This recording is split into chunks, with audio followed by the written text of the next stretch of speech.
En el mundo de los fangames del Erizo Azul existe uno muy querido y recordado. Su nombre es Sonic Overture. Salido en el año 2014, a pesar de solamente contar con un escenario, Sunrise Gate supo ganarse el cariño de los fans gracias a su planteamiento, tratar de ser una precuela del primer juego de la mascota de Sega y a su magistral banda sonora, con un temazo musical que sigue siendo el favorito de muchos.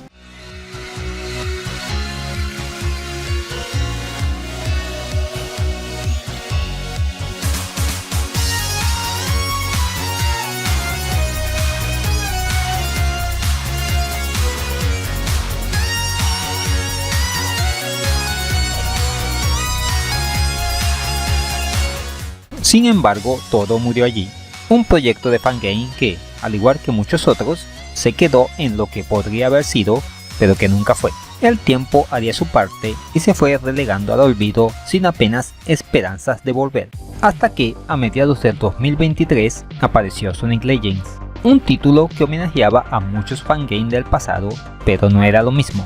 Aunque actualizaba el primer escenario del Overture de forma magistral, no era el juego en sí, sino un compendio de muchos otros. De repente, en este pasado diciembre de 2023, nos dieron una alegría. Sonic Overture volvía y con la intención, esta vez sí, de convertirse en un juego completo, y con la coletilla 95, haciendo referencia a un supuesto año de salida en la Sega Saturn, y con más contenido y algunos cambios, para bien o para mal. Así que arranquemos de una vez, que ya hemos esperado demasiado. Sin más preámbulo, comenzamos. Sonic Overture 95 es una versión actualizada del fangame original Overture del año 2014 y, como dicen sus autores, pretende ser una reactivación del proyecto y no una copia 100% exacta al original, aunque han mostrado respeto por la obra primigenia. Algunos que formaron parte del stack inicial regresan para esta ocasión. Nuestra toma inicial de contacto nos presenta una puesta en escena bastante similar al juego en que se basa, utilizando incluso la misma paleta de colores, al punto que nos parece estar viendo lo mismo salvo algún que otro detalle, por lo que no hay mucho que destacar que no hayamos visto antes, por lo que pasamos a mencionar las diferencias. La más notable, y la cual ha sido motivo de muchas quejas, es la sustitución de la banda sonora por otra que recuerda más a las melodías típicas de los juegos de 16 bits de la década de los 90.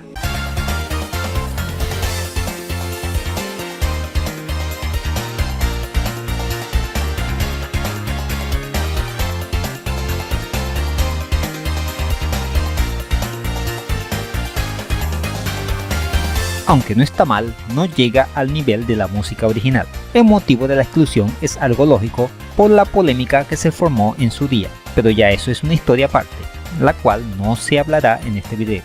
Aparte de esto, destacamos el hecho de que Sonic se pare de puntas en ciertos elementos como los tótems, la punta de estrellas o algunas columnas, entre otras.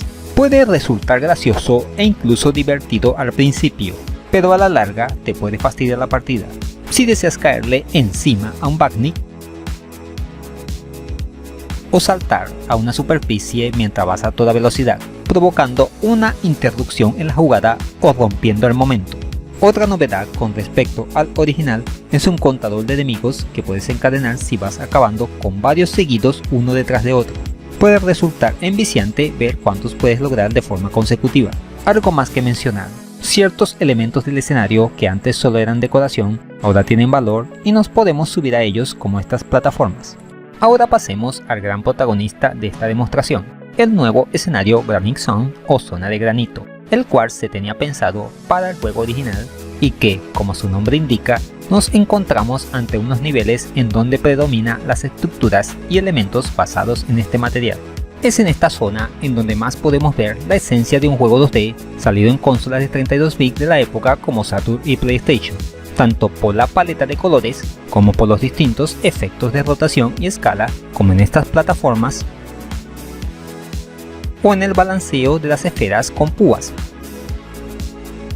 sin contar la batalla con el jefe, en donde veremos todos estos recursos siendo usados, la cual mostraré al final del vídeo, por lo que ¡no se vayan! También un punto sobresaliente son los enemigos presentes en esta zona, totalmente nuevos, que van desde sapos que disparan fuego, hasta unos monos que disparan unas bananas boomerang. Además, tenemos la posibilidad de montarse encima de unas esferas de piedra con las cuales podemos atravesar paredes y pasar encima de superficies como lava y púas sin sufrir daño. Y como elemento gracioso destaco las apariciones de Robotnik y Field de Rabbit, y no digo más para no hacer spoiler. Entre los aspectos a mejorar, aparte de lo dicho anteriormente sobre pararse de puntillas, menciono que las físicas, sobre todo en lo que respecta al frenado, tiende a quedarse pegado, y la ubicación de los enemigos, sobre todo en Granite Zone, algunas veces no es la más idónea y hace muy difícil evitar chocar con alguno. Sin embargo, sigue siendo una alegría que, casi una década después, podamos volver a ver este fangame en marcha. Esperemos, más pronto que tarde, poder ver este juego finalizado. En conclusión, la vuelta a la vida de uno de los más queridos juegos hecho por fans. Ojalá esta iniciativa contagie a otros títulos olvidados. Sí, a ti te hablo, Sonic Freedom. Y eso es todo, amigos. ¿Qué te ha parecido este retorno del Sonic Overture casi 10 años después? ¿Ya te habías dado por vencido con este juego? ¿Te salieron canas esperando? Déjamelo saber en los comentarios.